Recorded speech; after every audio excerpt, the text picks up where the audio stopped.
Hello, Theory Minions. I am Brittany Stevenson. Today is Thursday, November the 12th, and we are beginning Module 10.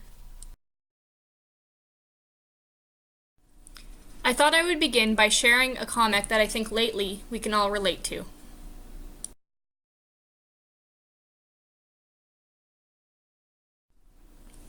This week, we will focus on the critical, postmodern, and post-structuralist approaches to theory development.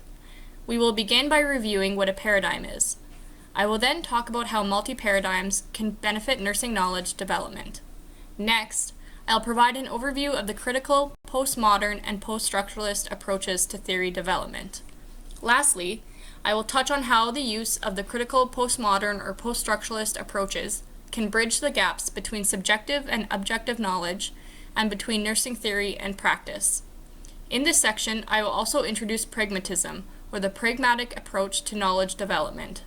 The learning activities for Module 10 will be presented at the end of the podcast.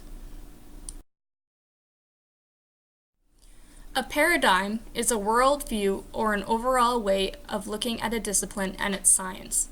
Paradigms are established by communities of scholars with shared beliefs about the nature of reality and knowledge construction. Each paradigm is characterized by ontological, epistemological, and methodological differences in their approaches to conducting research and in their contribution towards nursing knowledge development. This week, we will be focusing on the critical, postmodern, and post-structuralist paradigms or approaches to theory development.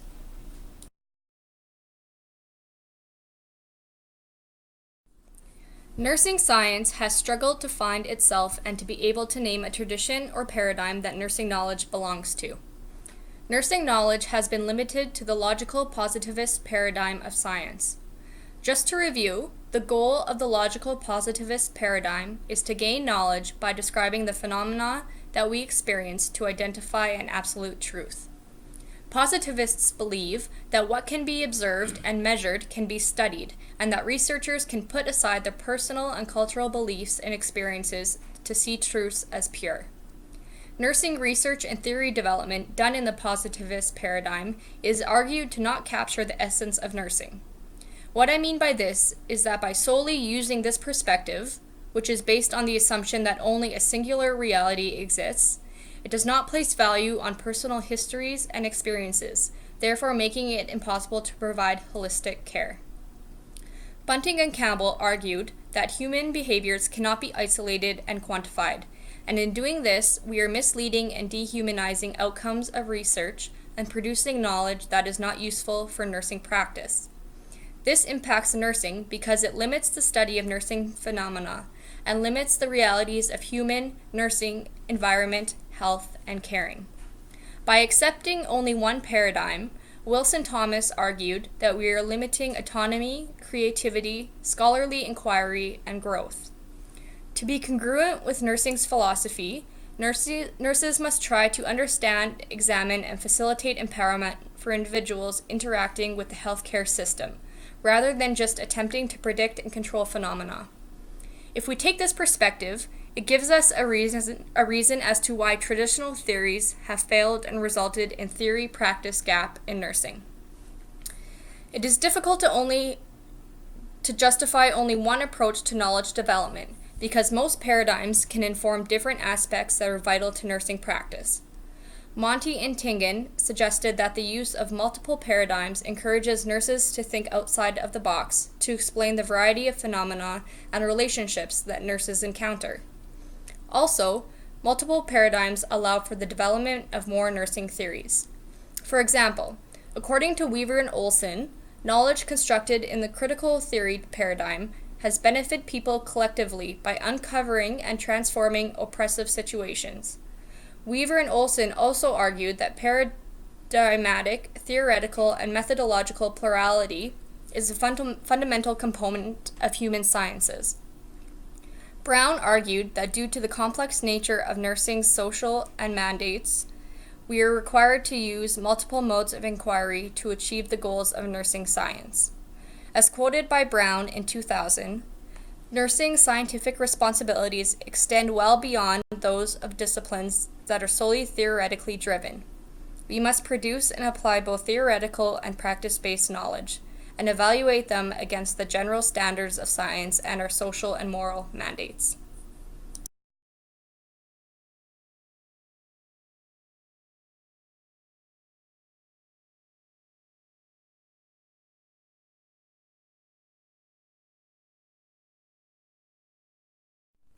Critical inquiry includes approaches to knowledge development such as critical social theory, postmodernism, post-structuralism, and feminism. The purpose of critical inquiry is to challenge or critique existing knowledge for change. Each approach, however, differs in their philosophical assumptions and their main focus of or goal of research. Critical social theory originated in the 1920s out of the German Frankfurt School and evolved from the social philosophy work of Marx, which was grounded in the ideology of constraints based on class division and labor. Critical social theorists were concerned of the natural scientists who insisted that empirical observations or logical deductions were the only forms of knowledge. For this reason, traditional Marxism was revised to allow for the recognition of subjective forms of knowledge. This led to what is now critical social theory. Brown described critical social theory as a meta-theoretical framework for social science and nursing science. Critical social theory is a broad approach to challenging established knowledge with an emphasis on oppression in general, as well as class oppression, for example, women or ethnic minorities. The ontological assumption of critical social theory is based on realism.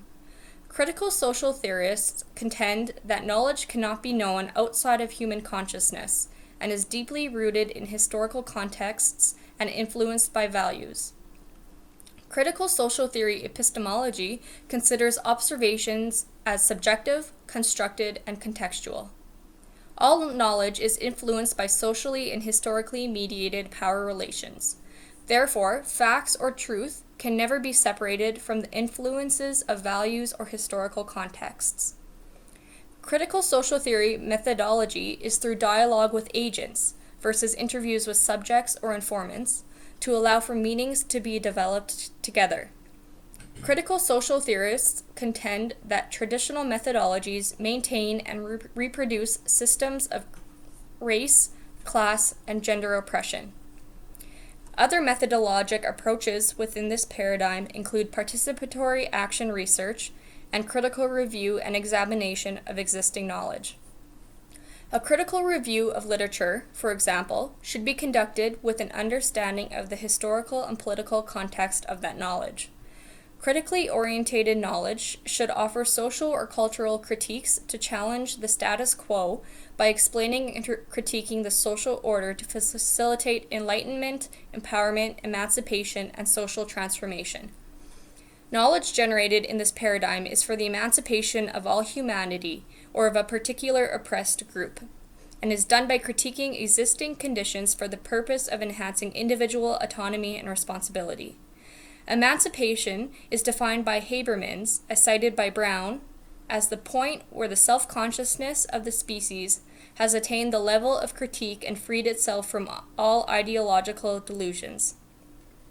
As previously mentioned, a central assumption of this paradigm is that society is structured by meanings, rules, convictions, or habits adhered to by social beings. Process, not product, is emphasized, which means that knowledge is created, not discovered or received.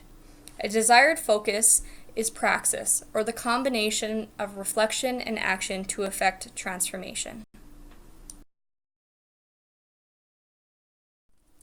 Postmodernism originated among French literary theorists in the 1960s. This perspective focuses on the intellectual style of doing art, of doing theory, and of doing science. Postmodernism rejects the domination of Western science and challenges the modernist idea of a single, superior meaning of reality. Instead, postmodernism values the importance of the search for empirical patterns that correspond to and represent ultimate meaning.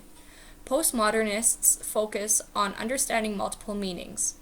This is evidenced by the belief that every representation conceals and reveals meanings and that a complex link exists between meaning and power. Postmodernists contend that the world is not known objectively, and what is known has been created by the inventions, activities, and interactions of mankind. In addition, postmodernists put emphasis on the power of words to establish reality. This approach disputes that reality can exist independent of the mind and the discourse itself. Postmodernists believe that the absolute truth is meaningless and unattainable, and rather, knowledge is relative and determined through agreement, negotiation, and collective consensus.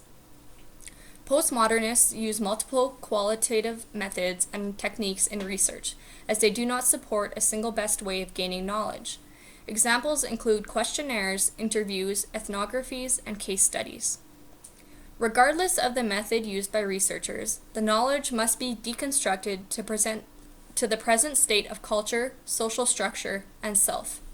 Postmodernism allows for an interrogation of the individual's sense of reality to gain greater understanding to their interpretation of facts and truths as presented in the text.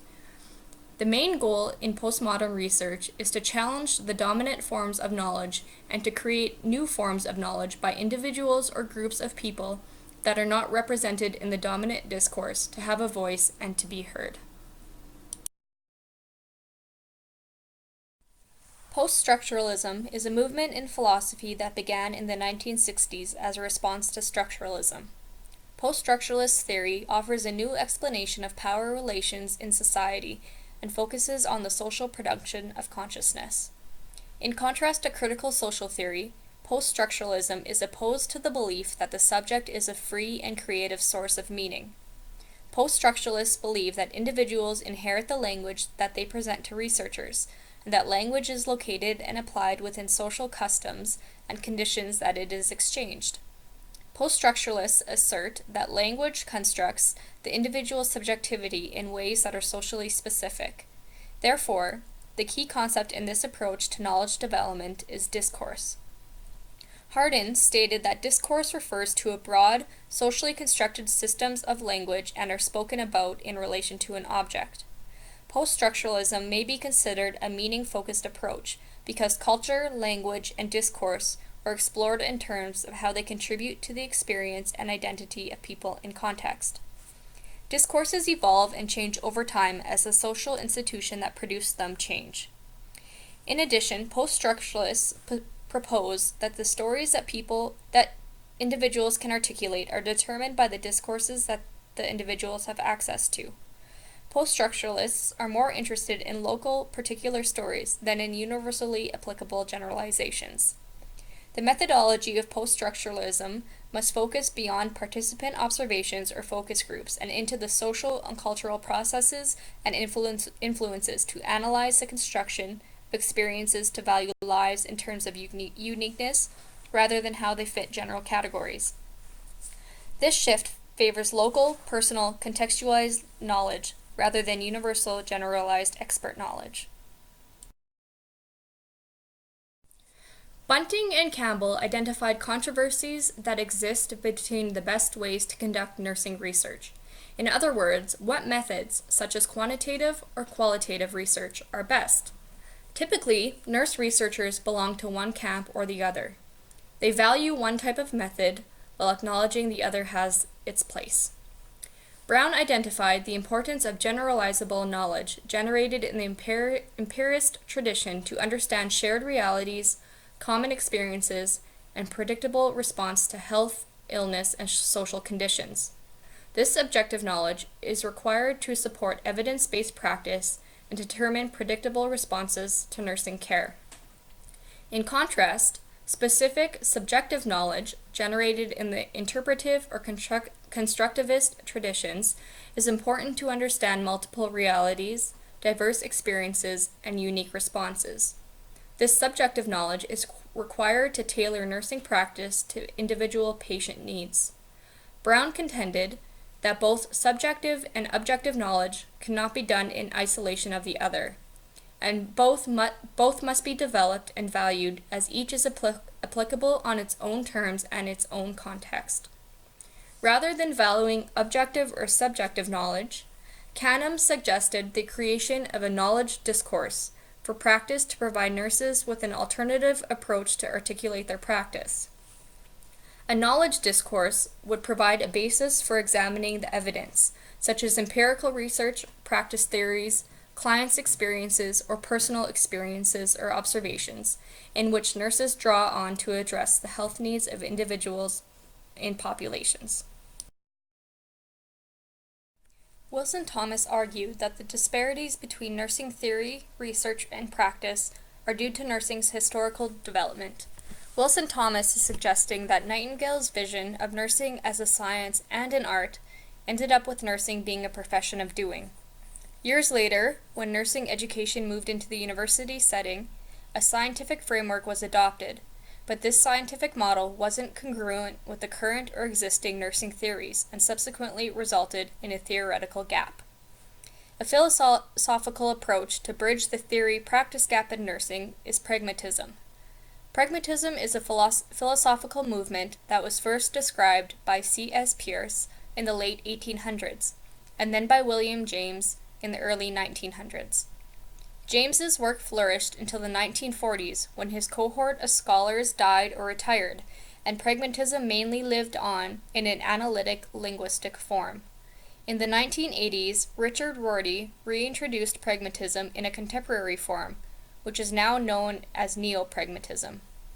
Although common themes exist among pragmatic beliefs, diversity exists between the individual pragmatists in their beliefs, discipline-specific application, and focus. A universal belief of pragmatism is the interconnectedness and reciprocal relationship between theory and practice. In pragmatism, theory becomes truth or evidence through its effectiveness in practice. According to Macready, truth is always considered fallible, provisional, and revisable. Theory and practice each inform and revise the other. This approach may also bridge the subjective and objective knowledge gap in nursing, as the hallmark of pragmatism is pluralism, which means it is inclusive and open to varied sources of knowledge. Weaver and Olson also argued that nursing inquiry may be effectively evaluated through a pragmatic approach. Today, we reviewed paradigms and discussed benefits of using multiple paradigms in the development of nursing knowledge and theory. We discussed the purpose of critical inquiries, such as critical social theory, postmodernism, and post-structuralism, to challenge and critique current knowledge to effect change. Critical social theory focuses on generation of knowledge for the emancipation of all humanity or of a particular oppressed group, and is done by critiquing existing conditions for the purpose of enhancing individual autonomy and responsibility. Key concepts relevant to critical social theory include self-reflection of values, empowerment, emancipation, power, oppression, and praxis. Postmodernism aims to challenge the dominant forms of knowledge and to create new forms of knowledge by individuals or groups of people that are not represented in the dominant discourse, to enable them to have a voice and to be heard. Key concepts relevant to postmodernism include culture, history, multiple realities, and a world that is socially constructed by humans. Post-structuralism explores culture, language, and discourse in terms of how they contribute to the experience and identity of people, and contend that the stories and experiences that individuals can articulate are determined by the discourses that the individual has access to. Key concepts relevant to post-structuralism include language, discourse, power, meaning-focused research, and social and cultural contexts. Lastly, we discussed how the use of critical inquiries can bridge the gaps between objective and subjective knowledge and theory and practice in nursing. Wilson Thomas suggested that nursing knowledge has been limited to the logical positivist paradigm of science, which has resulted in nursing theories that are irrelevant to patient care. For the first learning activity, I would like you to determine if you agree with this statement or not. If not, what paradigm or paradigms would you consider more applicable to nursing? For the second activity, I would like you to describe how the critical, postmodern, or post-structuralist approaches to theory development in nursing can bridge the gap between theory and practice. Our last activity will be to consider the concept praxis. Please describe the role of praxis within the nursing profession.